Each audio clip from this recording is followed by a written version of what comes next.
When you search for the most selfish player in NBA history, one name dominates every discussion: Ricky Davis. The man who literally shot at his own basket to pad his stats, told LeBron James he was just there to help him score, and somehow went from a multi-millionaire star to completely unwanted in just a few years. This isn't just about basketball selfishness. This is about how one player's ego destroyed what could have been one of the greatest partnerships in NBA history. The story begins in the most unlikely place: Davenport, Iowa.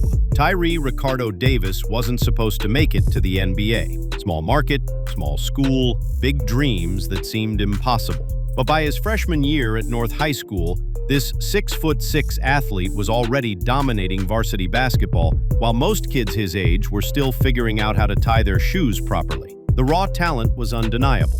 A 42-inch vertical leap that made him look like he was flying, and a basketball IQ that coaches noticed immediately. What happened next shocked everyone in Iowa basketball. After just his sophomore year, Davis committed to the University of Iowa Hawkeyes. Most high school players dream of getting noticed by college scouts. Davis had them lining up before he could even drive legally. He carried North High to the Iowa State tournament in both his junior and senior seasons, establishing himself as one of the most promising prospects the state had ever produced. But college was just a stepping stone. During his freshman year at Iowa, Davis averaged 15 points per game and showed flashes of the explosive scoring ability that would define his career.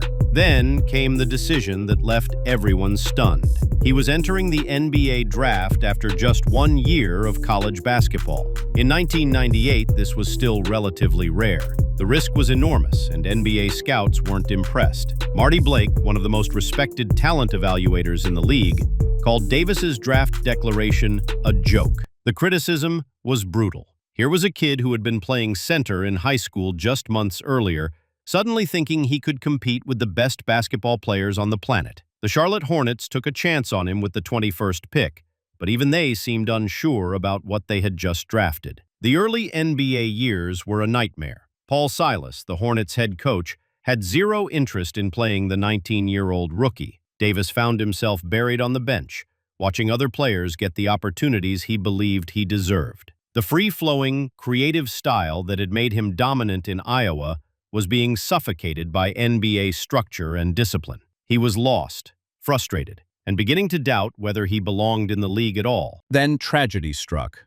in a way that would haunt Davis for years. Bobby Phills, the veteran shooting guard who had taken Davis under his wing, was killed in a car accident on January 12, 2000. Phills wasn't just a teammate. He was the one person who had believed in Davis when everyone else saw him as just another failed draft pick. The mentorship, the guidance, the hope, all gone in an instant. The impact was immediate and devastating. Paul Silas, already skeptical of Davis, reduced his playing time to almost nothing. Before Phil's death, Davis was averaging 16 minutes per game and starting to find his rhythm. Afterward, he was lucky to see 7 minutes of action. The message was clear. Without his protector, Davis was expendable. The trade to Miami seemed like a fresh start, but it quickly became another dead end. A broken foot during preseason wiped out most of his first season with the Heat. 7 games played, minimal impact, and growing whispers around the league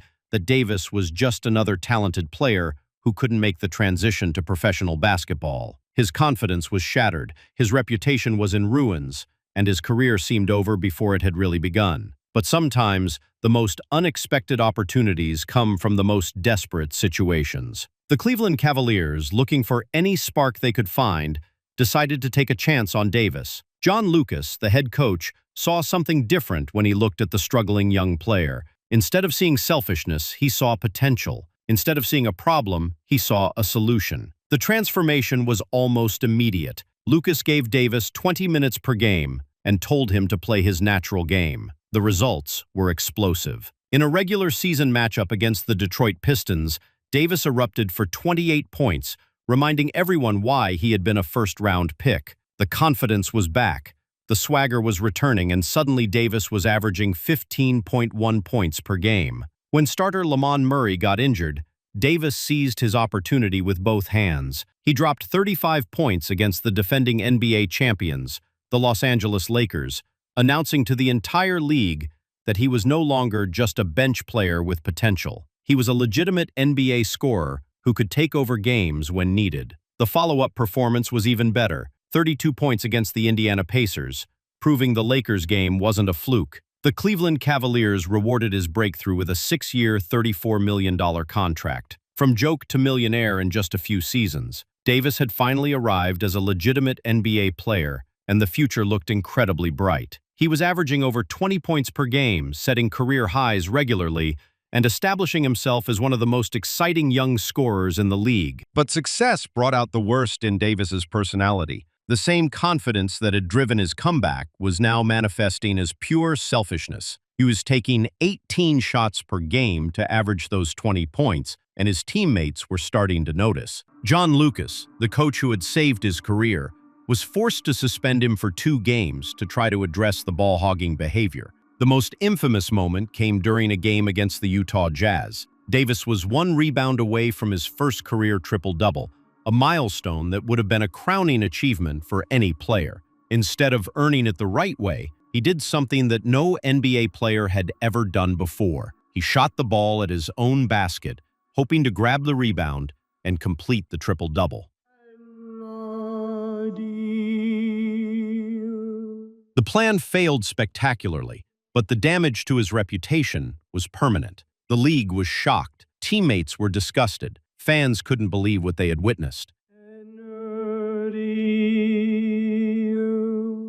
Here was a player so obsessed with his own statistics that he was willing to sabotage his own team's possession for personal glory. The incident became a symbol of everything wrong with modern basketball: individual achievement over team success. But the real controversy was just beginning. The Cleveland Cavaliers, thanks to their terrible record, had won the draft lottery and selected LeBron James with the first overall pick. The most hyped high school player in basketball history was coming to Cleveland, and everyone expected the team to rally around their new superstar. Everyone except Ricky Davis. Davis's reaction to LeBron's arrival was stunning in its arrogance. He genuinely believed that the 18-year-old rookie was there to help him score, not the other way around. In his mind, he was the established star, and LeBron was just another talented player who would fit into his system. The delusion was breathtaking, and it set up a conflict that would define both players' early careers. The first few games seemed to go well. Davis even assisted on LeBron's first NBA field goal, a moment that should have been the beginning of a beautiful partnership.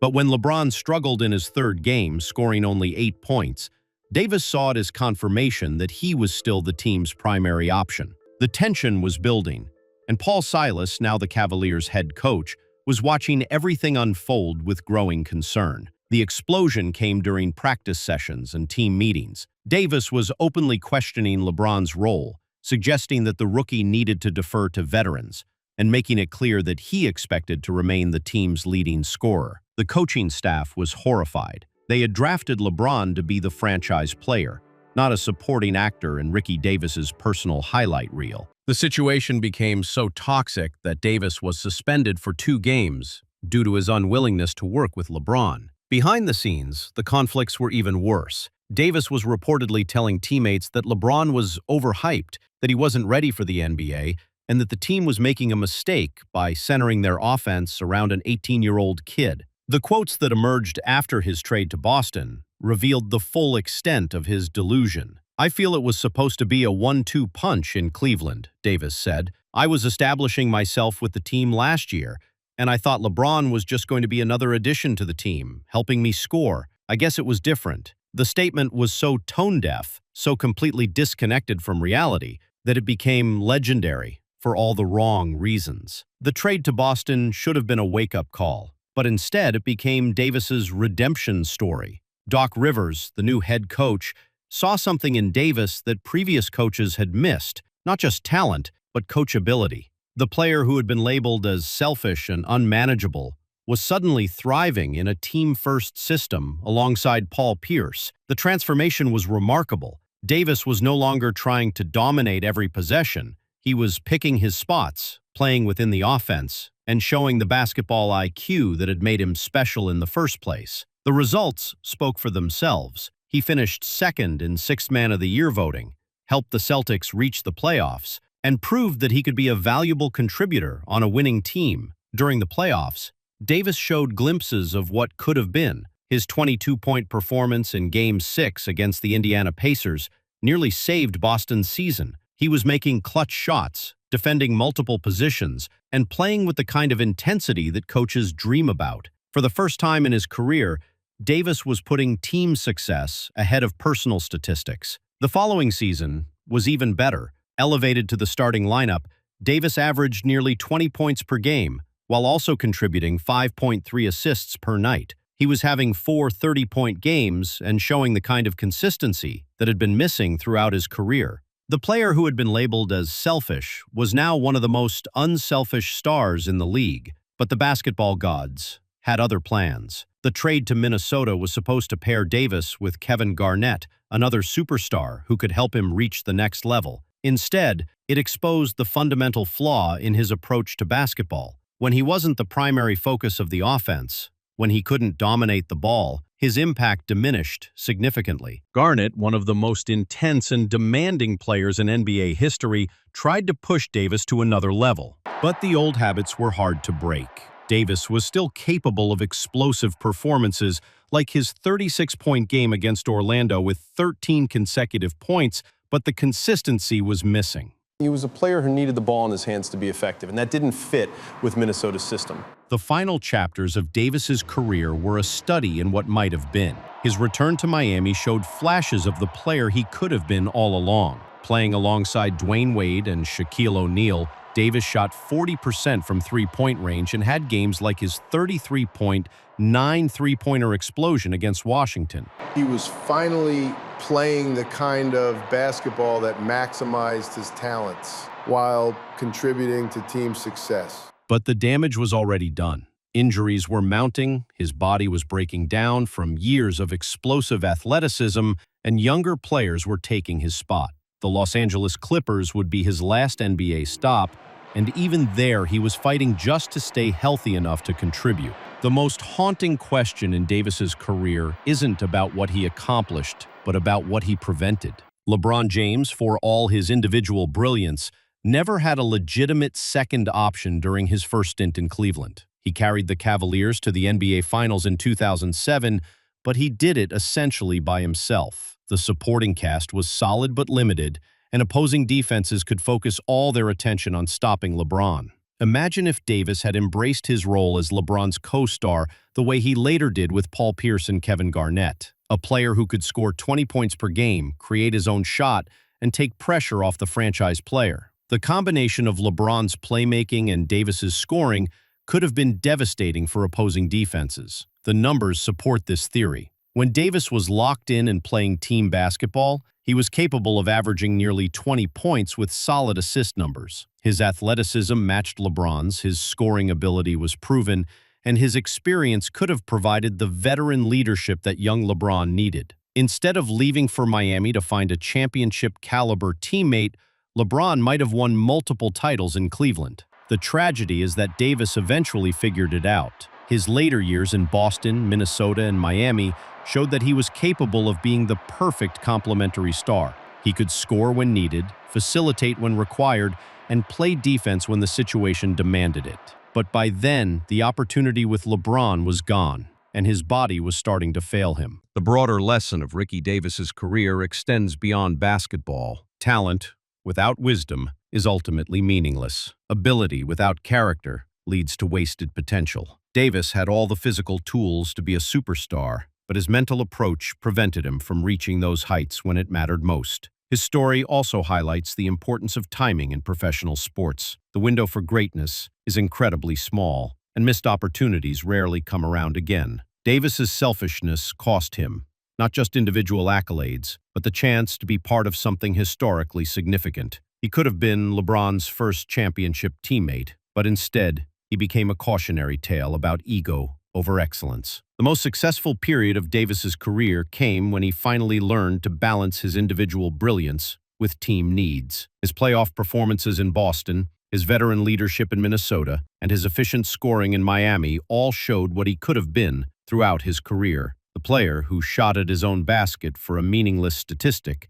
was capable of making clutch shots in elimination games. But perhaps the cruelest irony is that Davis's selfishness was ultimately self-defeating. By refusing to share the spotlight with LeBron, he guaranteed that he would never win a championship. By demanding to be the primary option, he ensured that he would never play with other elite players who could have elevated his game. His individual focus prevented him from achieving the individual success he craved. The NBA has seen many talented players who couldn't make the transition from individual star to team player, but few have had the combination of opportunity and ability that Davis possessed. Playing alongside LeBron James during his formative years was a once-in-a-lifetime chance to be part of basketball history, and Davis threw it away for the sake of personal statistics. Today, Ricky Davis is remembered more for what he didn't accomplish than for what he did. The own basket shot, the LeBron quotes, and the wasted potential overshadow his legitimate achievements. He was a talented player who had multiple 40-point games, signed a multi-million-dollar contract, and played 12 seasons in the NBA.